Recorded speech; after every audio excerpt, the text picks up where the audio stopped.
नमस्कार दोस्तों, आप सभी का स्वागत है आज की इस नई क्लास में। दोस्तों, इस क्लास में एमपी पुलिस कांस्टेबल 2023 के एग्जाम के लिए आप लोगों के लिए एक नई चीज लेके आए हैं जो आपके एग्जाम के लिए बहुत ही इंपॉर्टेंट होने वाली है। दोस्तों, इस सीएच के अंतर्गत आप लोगों के लिए रोजाना एक क्लास लेके आएंगे और हर क्लास के अंतर्गत आपको मैथ के टॉप 10 क्वेश्चन कराएंगे। मैथ के टॉप 10 क्वेश्चन कराए जाएंगे, वो क्वेश्चन कराए जाएंगे जो आपके एग्जाम के लिए इंपॉर्टेंट है और आपके एग्जाम में पूछे गए क्वेश्चन है। क्लास शुरू होने से पहले आप लोगों से गुजारिश है क्लास को लाइक करना है और अपने सभी दोस्तों के पास क्लास को शेयर करना है। अभी तक आप लोगों ने अपने चैनल को सब्सक्राइब नहीं किया, चैनल को भी जरूर सब्सक्राइब कर लेना है और कमेंट बॉक्स में आपको जरूर बताना है क्लास कैसी लगी। तो बिना देरी करते क्लास को स्टार्ट करते हैं। ये रहा हमारी क्लास का पहला क्वेश्चन। पहला क्वेश्चन आपसे पूछा जा रहा है, यदि एक वृत्त का क्षेत्रफल 154 वर्ग सेंटीमीटर है तो उसकी परिधि है। देखिए, आपसे प्रश्न पूछा जा रहा है कि एक वृत्त, मान लीजिए ये हो गया आपका वृत्त दे रखा, ठीक है, एक वृत्त हो गया। अब इसका जो एरिया दे रखा है, जो इसका एरिया दे रखा है, दे रखा है आपको 154 वर्ग सेंटीमीटर। कितना रखा है? 154 वर्ग सेंटीमीटर दे रखा है, ठीक है। फिर आपको बताना है इसकी परिधि। देखिए, मान लीजिए ये हो गया इसका केंद्र, ठीक है, ये हो गया इसका रेडियस, क्या होगा? ये हो गया इसका रेडियस, ठीक है दोस्तों। आपको बताना है क्या व्यास। देखिए, व्यास कैसे निकालते हैं? तो व्यास निकालते हैं हम क्या, त्रिज्या का क्या कहते हैं, हम दोगुना कहते हैं। क्या त्रिज्या का दोगुना कहते हैं, तब हमको जाकर क्या प्राप्त होता है? व्यास प्राप्त होता है, ठीक है। अब देखिए, अब इस क्वेश्चन को सॉल्व करने के लिए आपको दो चीजें और याद होना चाहिए। पहले तो आपको वृत्त का क्षेत्रफल, क्या है? वृत्त का क्षेत्रफल। तो वृत्त का क्षेत्रफल होता क्या होता है? ये होता है आपका पाई आर स्क्वायर। क्या होता है? पाई आर स्क्वायर होता है। और वृत्त का परिधि क्या होती है? वृत्त की परिधि कैसे निकालते हैं? वृत्त की परिधि निकालते हैं हम 2 पाई आर। कैसे निकालते हैं? 2 पाई आर, ठीक है। इन दो चीजों को आपको याद होना चाहिए और आप क्वेश्चन को 1 सेकंड के अंदर कर लेंगे। देखिए कैसे करेंगे, देखिए समझना। यहाँ पर स्पेस कम है, आपको समझने की कोशिश करना है सिर्फ। आपको पता है कि वृत्त का क्षेत्रफल क्या होता है? तो वृत्त का क्षेत्रफल होता है हमारा, क्या होता है? ये होता है पाई आर स्क्वायर, ठीक है। वृत्त का क्षेत्रफल कितना दे रखा है? वृत्त का क्षेत्रफल दे रखा है 154 वर्ग सेंटीमीटर, ठीक है दोस्तों। ये हो जाएगा 154। आपको पता है कि पाई की वैल्यू कितनी होती है? पाई की वैल्यू होती है 22/7। ये हो जाएगा आपका आर स्क्वायर। इसको सेट लेके आएंगे, ये हो जाएगा आपका 154 मल्टीप्लाई 7 अपॉन में क्या आ जाएगा? अपॉन में हो जाएगा आपका 22 बराबर क्या हो जाएगा? बराबर हो जाएगा आपका आर स्क्वायर। अब 22 से काटें तो 22 सत्ते कितना होता है? 22 सत्ते होता है आपका 154। कितना होता है? 154। अब 7 सत्ते कितना होता है? तो 7 सत्ते होता है आपका 49। तो आर स्क्वायर की वैल्यू कितनी आ गई? तो आर स्क्वायर की वैल्यू आपके पास 49। आर की वैल्यू निकालने कितना हो जाएगा? तो आ जाएगा प्लस। तो रेडियस निकल के आई, रेडियस आपके पास निकल के आ गई 7। कितनी आ गई? 7। यहाँ पर लिखेंगे रेडियस निकल के आ गई आपके पास 7। अब आपको निकालना क्या है? निकालना है आपको वृत्त की परिधि। मैंने आपको बताया कि वृत्त की परिधि का सूत्र होता है, वो होता है आपका 2 पाई आर। क्या होता है? 2 पाई आर। अब बस कुछ नहीं करना, आपको वैल्यू को पुट करना है। वृत्त की परिधि होती है, वो आपको एक बार फिर से लिख देते हैं। वृत्त की परिधि देखिए, वृत्त की परिधि होती है आपकी 2 पाई आर। क्या होती है? 2 पाई आर। 2 मल्टीप्लाई बाई की वैल्यू कितनी होती है? बाई की वैल्यू होती है आपकी 22/7। आर में कितना का रेडियस कितनी थी आपके पास? रेडियस थी आपके पास 7, ठीक है। अब 7 से 7 आपका कट जाएगा। अब 22 गुणा करेंगे 2 में कितना बार आ जाएगा? ये हो जाएगा आपका 44 सेंटीमीटर। क्या होगी आपकी? तो जो आपकी वृत्त की परिधि होगी वह होगी 44 सेंटीमीटर। ऑप्शन नंबर किसमें दे रखा है? ऑप्शन नंबर ए में गिवन है और ऑप्शन नंबर ए आपका सही जवाब हो जाएगा। एक बार फिर से समझेंगे। देखिए, आपसे प्रश्न कह रहा था कि एक वृत्त दे रखा है, मान लीजिए ये आपका वृत्त होगा। जिन लोगों को समझ नहीं है वो समझने की कोशिश करेंगे। देखिए, ये हो गया आपका वृत्त जिसका एरिया दे रखा है क्वेश्चन में, जिसका एरिया दे रखा है आपको 154 वर्ग सेंटीमीटर। दे रखा है 154 वर्ग सेंटीमीटर, ठीक है दोस्तों। देखिए, ये हो गया इसका केंद्र का, क्या हो गया?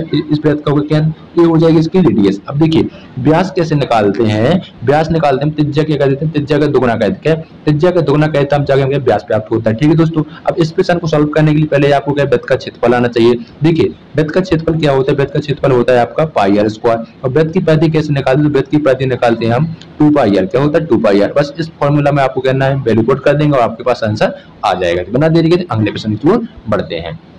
अगला प्रश्न आपकी स्क्रीन पर दे रखा है। देखिए, अगला प्रश्न आपको दे रखा है, इसमें आपको भाग करके बताना है कि इसका वैल्यू क्या आएगा, मतलब इक्वल क्या है, मतलब इसके बराबर में क्या है। कैसे करेंगे? कुछ भी नहीं करना है। देखिए, यहाँ पर जो आपको समीकरण दे रखा है, क्या दे रखा है? ये दे रखा है -5 -7a प्लस 6a स्क्वायर भागे, फिर दे रखा है आपको 2a + 1 दे रखा है, ठीक है दोस्तों। ये दे रखा है। अब आपको यहाँ पर क्या है दिक्कत हो रहा है कि सर यहाँ पर पहले क्या दे रखा है? -5 दे रखा है। कुछ भी नहीं करना है, इसको ऐसे बना लें, इस फॉर्म में बनाइए। ये हो जाएगा आपका क्या है? ये हो जाएगा आपका 6a स्क्वायर। अब देखिए, यहाँ पर माइनस लेगा तो माइनस के यहाँ पर क्या हो जाएगा? -7 हो जाएंगे। इस साइड में -5 हो जाएंगे, ठीक है। अब इसको क्या करना है? आपको भाग देना किसका? भाग देना है आपको 2a + 1 का। कितना? 2a + 1 का आपको भाग देना। कैसे देंगे? देखिए, अब यहाँ पर समझने, यहाँ पर दे रखा है 2a, यहाँ पर दे रखा है 6a स्क्वायर, ठीक है दोस्तों। तो यहाँ पर आप क्या करें? 3a का गुणा कर दें तो हो जाएगा 6 क्या हो जाएगा 6 ए स्क्वायर हो जाती हो जाएगा आपका 6 ए स्क्वायर, ये हो जाएगा ये हो जाएगा आपका प्लस के 3 ए हो जाएगा, क्या हो जाएगा यहाँ पर माइनस माइनस करेंगे तो 1 कट जाएगा, यहाँ पर क्या हो जाएगा तो माइनस के आपके पास 10 ए आ जाएगा। हम क्या लेंगे अंक लेंगे कितने का -5 का। ठीक है दोस्तों, अब क्या करना है आपको, यहाँ पर चाहिए आपको माइनस के 10 से क्या करेंगे, कुछ भी नहीं करना, प्लस के क्या करना आप सॉरी माइनस से क्या करेंगे आप 5 का गुणा करेंगे, -5 का यहाँ पर भाग करेंगे, यहाँ पर हो जाएगा कितना, तो माइनस के 10 से हो जाएंगे, यहाँ पर प्लस के 5 हो जाएंगे, क्या हो जाएंगे प्लस, यहाँ पर प्लस कट जाएगा, ए प्लस ए भी कट जाएगा, तो आपके पास जो भाग आएगा वो क्या आ जाएगा, तो ये आ जाएगा आपका 3a - 5 किस ऑप्शन में गिवन, तो आप लोग कहोगे सर ऑप्शन नंबर डी में, ऑप्शन नंबर डी आपका सही जवाब हो जाएगा। एक बार फिर से समझेंगे, आपको एक बार नहीं 2 बार क्वेश्चन को समझाया जाएगा, बस आपको कोशिश ये करना है कि क्वेश्चन को समझने की कोशिश ये करना है कि अपने नोट कॉपी पर इसको लगाने की कोशिश करना, अगर आपको समझ में आ जाता है तो तुरंत आपको क्लास को लाइक करना और कमेंट बॉक्स में जरूर बताना है। ठीक है, देखिए आपको ये प्रश्न दे रखा है, कुछ भी नहीं करना, तो ये हो जाएगा आपको इसको चेंज करेंगे तो हो जाएगा आपका 6 स्क्वायर -7a -5a हो जाएगा। ठीक है, अब इससे भाग करना तो ये हो जाएगा आपका देखिए 2a + 1। ठीक है दोस्तों समझिए, यहाँ पर दे रखा है आपको 2a, यहाँ पर दे रखा है आपको 6a स्क्वायर। ठीक है, यहाँ पर 3a का जैसे हम गुणा करेंगे तो ये हो जाएगा क्या हो जाएगा, देखिए 3a × 2a करोगे तो कितना हो जाएगा 6, और a स्क्वायर ये कितना हो जाएगा, ये हो जाएगा आपका a स्क्वायर हो जाएगा, तो यहाँ पर करेंगे तो हो जाएगा आपका 6 स्क्वायर माइनस क्या हो जाएगा सॉरी प्लस हो जाएगा आपके 3a। ठीक है, ये माइनस करेंगे तो 1 कट जाएगा, यहाँ पर माइनस करेंगे तो माइनस कितना हो जाएगा 10a हो जाएगा, माइनस अंक लेंगे -5 के। ठीक है दोस्तों, यहाँ पर हो जाएगा 10a - 5, अब यहाँ पर करेंगे तो कितना करेंगे तो ये हो जाएगा आपका -5a, तो ये हो जाएगा आपका 10a - हो जाएंगे, और ये हो जाएगा 5 प्लस के, देखिए तो इसे आपका प्लस करोगे तो ए कट जाएगा, यहाँ पर प्लस करोगे तो माइनस माइनस ए भी कट जाएगा। ठीक है दोस्तों, तो आपके पास निकल के आ जाएगा, भाग करोगे तो ये आ जाएगा 3a - 5, यानी कि ऑप्शन में दे रखा ऑप्शन नंबर डी में, ऑप्शन नंबर डी आपका सही जवाब हो जाएगा। पढ़ते हैं अगले प्रश्न की। अगला प्रश्न आपसे पूछा जा रहा है कि एक चतुर्भुज में कुल कोण है, आपको बताना है कि एक चतुर्भुज में कुल कोण, बहुत ही प्रश्न घुमा हुआ है, जिन लोगों ने क्वेश्चन की लैंग्वेज को समझा होगा उन्होंने 1 सेकंड में प्रश्न को उड़ा दिया होगा। प्रश्न आपसे पूछा जा रहा है कि एक चतुर्भुज में जो एक चतुर्भुज होता है उसकी चारों भुजाओं का कोण क्या होता है। देखिए आप सभी को पता होगा चतुर्भुज हमारा इस तरह का होता है, क्या चतुर्भुज हमारा इस तरह का होता है, आपको बताना है कि इस कोण का और इस कोण का और इस कोण का, इन चारों कोणों का योग बताना क्या होगा, यानी आपको बताना है angle A plus angle B plus angle C plus angle D का मान बताने कि इसका मान क्या होगा। आप सभी को पता है कि जो यहाँ ये एंगल बनेगा ए भी आपका 90 डिग्री का बनेगा, ए भी एंगल बनेगा ए भी आपका 90 डिग्री का बनेगा, ए भी आपका 90 डिग्री का बनेगा, ए भी आपका 90 डिग्री का बनेगा, यानी एंगल बी आपका 90 डिग्री हो जाएगा, एंगल बी भी आपका 90 डिग्री हो जाएगा, एंगल सी भी आपका 90 डिग्री हो जाएगा, एंगल डी भी आपका 90 डिग्री हो जाएगा। आपको पता चल गया इन तीनों को जोड़ेंगे तो सर ये हो जाएगा हमारे चतुर्भुज की चारों भुजाओं का योग कितना होगा, तो ये हो जाएगा आपका 360, यानी किस ऑप्शन में दे रखा है आपको, तो आप लोग कहोगे सर ऑप्शन नंबर ए में दे रखा है। अगर मैं आपसे पूछूं कि त्रिभुज के तीनों भुजाओं का योग क्या होता है, यदि मैं आपसे पूछूं कि त्रिभुज के तीनों भुजाओं का योग क्या होता है, यानी आपको ए भी बताना और ए भी बताना, ए मतलब एंगल ए और एंगल बी और एंगल सी, तो आप लोग कहोगे सर त्रिभुज के तीनों भुजाओं का योग क्या होता है, तो आपको पता होना त्रिभुज के तीनों भुजाओं का कोण कितना होता है 180 डिग्री का होता है। चतुर्भुज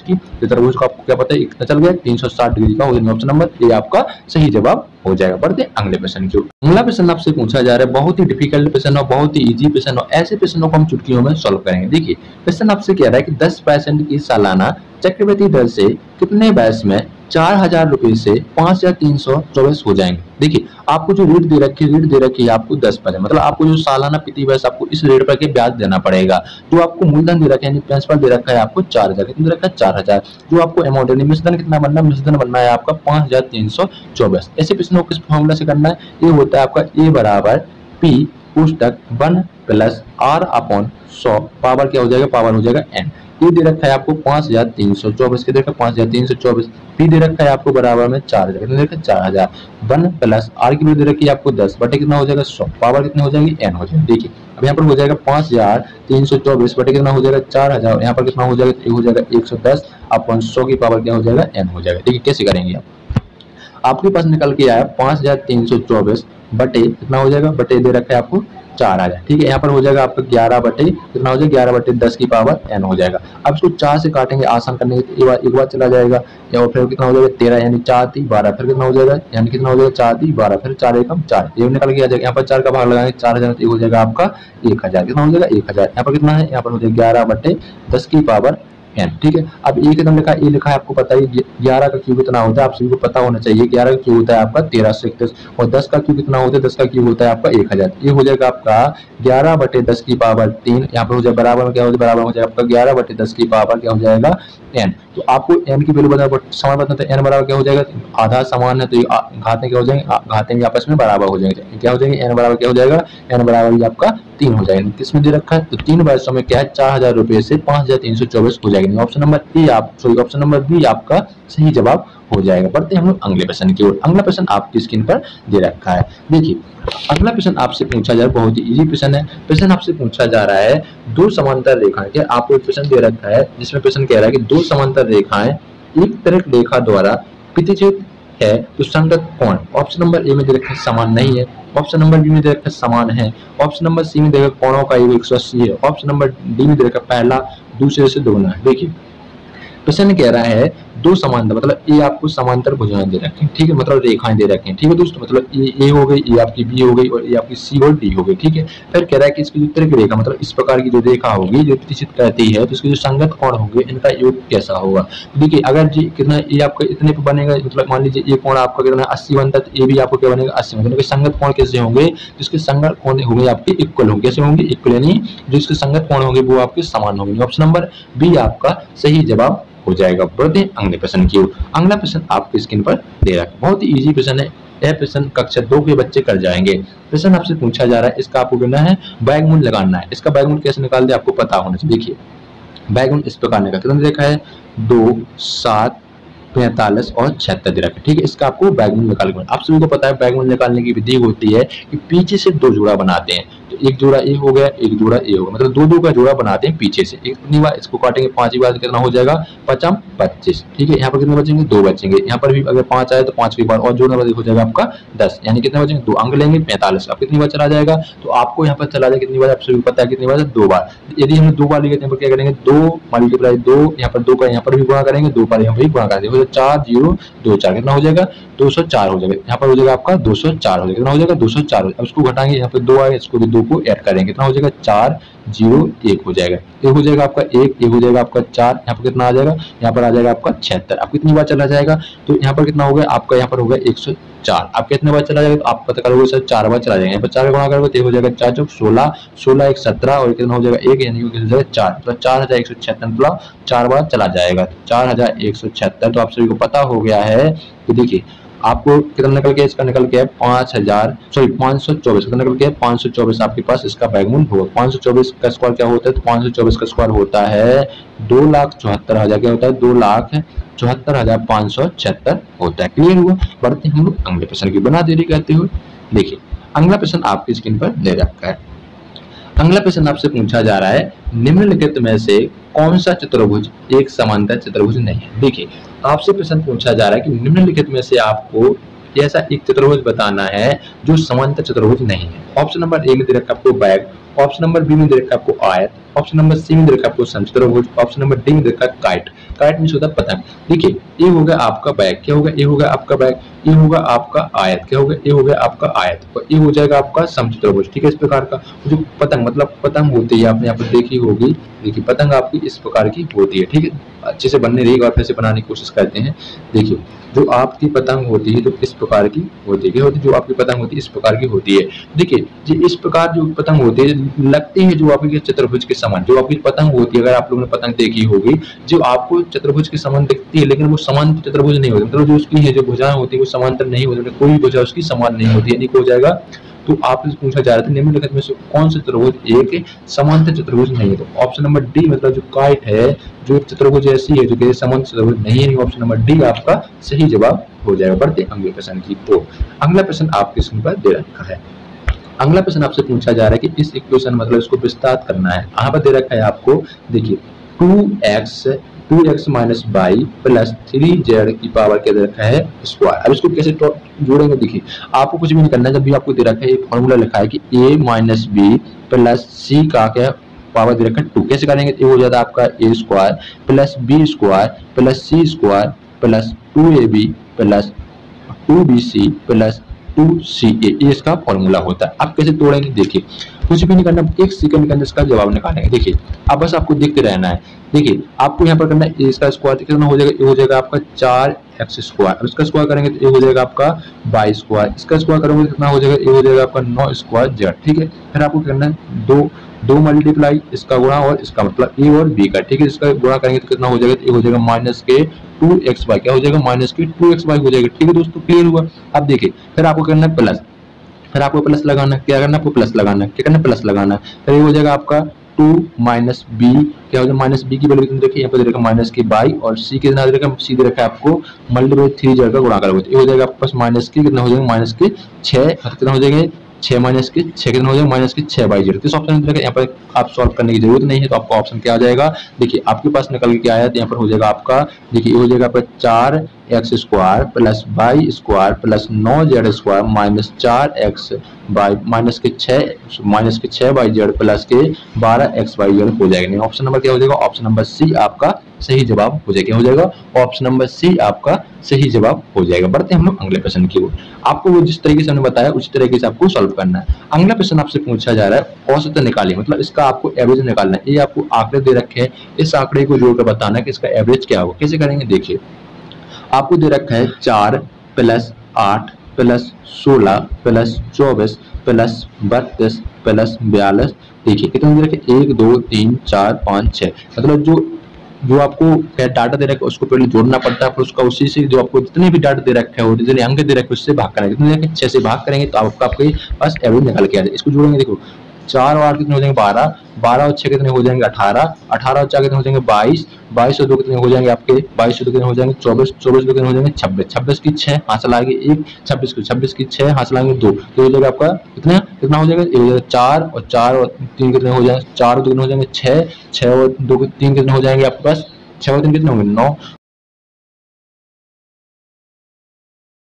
कितना हो जाएगा, तो यहाँ पर हो जाएगा आपका 12, यानी कितना हो जाएगा 126 में 6 का भाग लगाओगे तो ये आपके पास निकल के आ जाएगा 21, कितना आ जाएगा 21 आ जाएगा। सबसे देखा ऑप्शन नंबर सी, तो इनका जो औसत आएगा वो आएगा 21 में, ऑप्शन नंबर सी आपका सही जवाब हो जाएगा। बढ़ते अगले प्रश्न की ओर। एक बार अगला प्रश्न आपसे पूछा जा रहा है, बहुत ही इजी प्रश्न है, ऐसे प्रश्न आपके एग्जाम में आपको हर सेट में देखने के लिए मिलेंगे। प्रश्न आपसे पूछा जा रहा है, पिता और पुत्र की आयु का अनुपात 6:1 है और 20 साल बाद यह अनुपात 2:1 होगा, पिता और पुत्र की वर्तमान आयु का एक कितना होगा। देखिए जो पिता है और पुत्र की आयु का रेशियो दे रखा है आपको 6:1 दे रखा है, और 20 साल बाद ये रेशियो क्या हो जाता है, हो जाता है 2:1 हो जाता है। कैसे करेंगे ऐसे प्रश्न को, देखिए आपको कुछ भी नहीं करना, आपको 6x प्लस क्या करना है 20 जोड़ देना, और यहाँ पर x प्लस क्या करना है 20 कर देना, इसका जो रेशियो हो जाता है हो जाता है 2/1 हो जाता है। ठीक है, अब इसका गुणा ऐसे करेंगे, उसका गुणा इसमें करेंगे, ये होगा 6x क्या हो जाएगा 6x प्लस 20 हो जाएगा, ये हो जाएगा आपका 2x प्लस कितना हो जाएगा 40 हो जाएगा। आपके पास जो इक्वेशन निकल के आएगा 6x प्लस क्या हो जाएगा 6x प्लस 20, यहाँ पर हो जाएगा आपका कितना हो जाएगा 2x प्लस कितना हो जाएगा 40, तो इस चीज का लिए हो जाएगा आपका 6x माइनस 2x, ये हो जाएगा आपका 40 माइनस 2x, तो हो जाएगा आपका 6 में से 2 जाएंगे 4x हो जाएंगे, यहाँ पर हो जाएगा आपका 20, कितना हो जाएगा 20। अब x का यहाँ पर करेंगे तो 4 का भाग लगाएंगे 20 में कितना आ जाएगा, x की वैल्यू आपके पास 5 आ जाएगी, कितना आ जाएगी 5 आ जाएगी। आपसे पूछा जा रहा है पिता और पुत्र की आयु, पिता की जो वर्तमान आयु दे रखी है वो दे रखी है आपको 6x, और जो पुत्र की वर्तमान आयु दे रखी है 1, कितना हो जाएगा 6x प्लस x करोगे कितना हो जाएगा, ये हो जाएगा आपका 7x। अब 7 मल्टीप्लाई जैसे आप 5 करोगे तो कितना हो जाएगा, ये हो जाएगा आपका 35, तो पिता और पुत्र की वर्तमान आयु का होगा 35। ऑप्शन नंबर किसमें गिवन है, तो आप लोग कहोगे option number D, option number D आपका सही जवाब हो जाएगा। बढ़ते हैं अगले प्रश्न की। अगला प्रश्न आपकी स्क्रीन पर दे रखा है, बहुत इजी प्रश्न है। देखिए प्रश्न पूछा जा रहा है, राम और श्याम अलग अलग काम करते हुए किसी काम को क्रमशः 15 और 30 दिनों में करते हैं। यदि पहले दिन राम शुरू करते हुए एक दिन छोड़ छाड़ कर काम करता, मतलब एक दिन छोड़ छाड़ मतलब एक दिन करेगा फिर एक दिन करेगा, इस प्रकार की ये क्रिया करता है, काम खत्म करने में कितना समय लगेगा, ये प्रश्न पूछा जाए। बहुत सारे लोगों के तोते उड़ गए होंगे इस प्रश्न को सुनते ही। ऐसे प्रश्न को आप लोगों को इस प्रकार करना है। देखिए यहाँ पर दे रखा है, जो राम दे रखा है, राम करता है 15, कितना 15 दिन, और जो श्याम है, श्याम भैया करते हैं 30 दिन। ठीक है, इनका जो एलसीएम आएगा कितना आएगा, आप लोग कहोगे सर 30 आएगा, कितना आएगा 30 आ जाएगा। जब 15 टोटल का कितने का ये करेगा 2 दिन में, एक दिन में करेगा, ये करेगा आपका 1 दिन में। देखिए ये आपका टोटल का 2 दिन करता है राम, और जो श्याम है वो टोटल का 1 दिन करता है, तो कितना हो जाएगा 3। आपको दे रखा है टोटल का 30, अब 30 में से हम 3 का भाग लगाएंगे कितना आ जाएगा टोटल, तो आपके पास निकल के आ जाएगा 10 दिन, कितना आ जाएगा 10 दिन। लेकिन जो राम है क्या, जो राम भैया है क्या पहले दिन शुरू करता है, लेकिन वो क्या दिन एक दिन छोड़ छाड़ कर काम, मतलब एक दिन करेगा फिर एक दिन नहीं करेगा, फिर एक दिन करेगा फिर एक दिन नहीं करेगा, मतलब कितने दिन करता है टोटल 2 दिन करता है। आपको कार कितना है 10 दिन, कितना है 10 दिन, तो आपको कुल करना है 2 × 10 करिए, आपके पास कितना आ जाएगा, काम खत्म करने कितना समय लगेगा, तो उसको 20 दिन लगेंगे 20 दिन लगेंगे। ऑप्शन नंबर ए आपका सही जवाब हो जाएगा। ऐसे इस क्वेश्चन को सॉल्व करना है, एक बार फिर से समझेंगे। देखिए क्वेश्चन कह रहा है राम और श्याम अलग अलग काम करते हुए किसी काम को क्रमशः, मतलब जो राम भैया क्या जो राम है वो 5 दिन में करता है, जो श्याम है वो 30 दिन में करता है, ठीक है। जो इनका एलसीएम आएगा कितना आएगा 30 आएगा। ये कितना करेगा टोटल का आएगा 2 मिनट करेगा, ये टोटल का आएगा 1 मिनट करेगा। इन जो देखिए जो राम भाई है टोटल का आएगा 1 मिनट करता है, और जो श्याम भाई है टोटल का आएगा 1 मिनट, इनका कितना हो जाएगा 3 हो जाएगा, टोटल का कितना 30। अब 30 में जैसे आप 3 का भाग लोगे तो आपके पास आ जाएंगे 10 दिन, कितने आ जाएंगे 10 दिन आ जाएंगे। लेकिन आप समझने वाली बात क्या है, देखिए आपके पास 10 दिन का बहुत सारे 10 ऑप्शन लगा, लेकिन 10 ऑप्शन नहीं है। देखिए आपसे क्वेश्चन करके यदि पहले दिन राम शुरू करते हुए एक दिन छोड़ छाड़ कर काम करें, मतलब देखिए राम है जो एक दिन काम करेगा, आप किसी दिन किसी से मिलने चला जाएगा, फिर काम करेगा, फिर मिलने चला जाएगा, फिर काम करेगा, यानी राम कितना करता है 2 दिन ही काम करता है। तो आपको जो कार निकल के 10 दिन, इसमें करना 2 × 10 कर देना, तो आपके पास जो राम भैया उस कार को 20 दिनों में क्या है समाप्त कर देंगे। ऑप्शन नंबर ए आपका सही जवाब हो जाएगा। इस प्रकार इस क्वेश्चन को करना था, ठीक है दोस्तों। बढ़ते हैं अगले प्रश्न की ओर। प्रश्न आपसे पूछा जा रहा है बहुत ही इजी प्रश्न और टाइम एंड बैक का प्रश्न। आपके हर शिफ्ट में आपको टाइम एंड बैक का एक प्रश्न देखने के लिए जरूर मिलेगा। प्रश्न आपसे पूछा जा रहा है पूरन पेंटिंग के किसी काम को 4 दिन में पूरा कर सकती है, उसी काम को सोनिया 6 दिन में पूरा कर पाती। यदि दोनों लड़कियों साथ में काम करें तो काम खत्म होने में कितना समय लगेगा। देखिए एक काम है जिसमें पूरन और सोनिया को काम, मतलब 2 लड़कियों को काम सौंपा गया है। जो पहली लड़की है वो 4 दिन में समाप्त कर देती है, जो दूसरी लड़की है वो 6 दिन में कार्य को समाप्त करती है। आपसे प्रश्न कह रहा है यदि इन दोनों लड़कियों को एक साथ काम करने की अनुमति दे दी जाए तो प्रश्न मतलब काम को कितने दिन में सॉल्व, मतलब काम को कितने दिन में खत्म कर देंगे। देखिए कैसे करेंगे। जो पूरन है ये 4 दिन काम करती है, जो आपकी सोनिया है ये आपकी 6 दिन का है। अब इन दोनों का एलसीएम निकालने कितना आ जाएगा, आप लोग कहोगे सर 12 आ जाएगा। अब इसका भाग लगाओगे, टोटल कार का जो पूरन है वो 3 मिनट करेगी, जो सोनिया है टोटल कार का 2 मिनट करेगी। टोटल कितना हो जाएगा, ये हो जाएगा आपका 5। आपको जो टोटल कार दे रखा है वो कितना दे रखा है 12। तो आपको कुछ नहीं करना, 12 में जैसे 5 को भाग लगाओगे कितना बचा जाएगा 2 सही 2/5 दिन आपके पास ऑप्शन आ जाएगा। किस ऑप्शन में दे रखा है, ऑप्शन नंबर ए में दे रखा है। ऑप्शन नंबर ए आपका सही जवाब हो जाएगा। आपका देखिए ऐसे प्रश्न को हम ट्रिक के द्वारा कैसे सॉल्व करेंगे आइए जानते हैं। देखिए जब भी आपको ऐसे प्रश्न दे रखे हैं तो आपको ये ट्रिक लगाना है, कुछ भी नहीं करना है। इन दोनों पहले क्या करना है, इन दोनों का मल्टीप्लाई करना, फिर इन दोनों को करना है ऐड कर देना। ये आपका ये ट्रिक होती है जब भी आपको ऐसे प्रश्न देखने के लिए मिलेंगे। ए होता है जो पहला व्यक्ति काम करता है, बी होता है जो आपका दूसरा व्यक्ति काम करता है। यह ट्रिक जब भी लगेगी जब दोनों व्यक्ति एक साथ काम करते हैं। देखिए ए की वैल्यू दे रखी है आपको 4, बी की वैल्यू दे रखी है आपको 6। अब इन दोनों को करना है आपको ऐड करना है, तो 4 + 6 करोगे कितना हो जाएगा 10, और 4 × 6 करोगे कितना हो जाएगा 24 कितना हो जाएगा 10 हो जाएगा। 2 से काटोगे तो हो जाएगा आपका 12, 2 से काटोगे तो हो जाएगा आपका 5। अब 5 का भाग जैसे 12 में लगाओगे तो आपके पास आ जाएगा 2 सही 2/5 दिन आ जाएगा। इस प्रकार भी आप प्रश्न को चुटकियों में प्रश्न को उड़ा सकते थे। दोस्तों ये थे आपके मैथ के टॉप 10 प्रश्न। क्या है, मैथ के टॉप 10 प्रश्न जो आपके एग्जाम में पूछने की बहुत ज्यादा संभावना और आपके एग्जाम में पूछे गए प्रश्न है। अगर आप लोगों को क्लास पसंद आए तो क्लास को लाइक करना है और अपने सभी दोस्तों अपने फैमिली मेंबर्सों के पास क्लास को शेयर करना है। और अभी तक आप लोगों ने अपने चैनल को सब्सक्राइब नहीं किया, चैनल को भी जरूर सब्सक्राइब कर लेना और कमेंट बॉक्स में आपको जरूर बताना है क्लास आप लोगों को कैसी लगी। हम लोग मिलते हैं नई क्लास के साथ। Thanks for watching.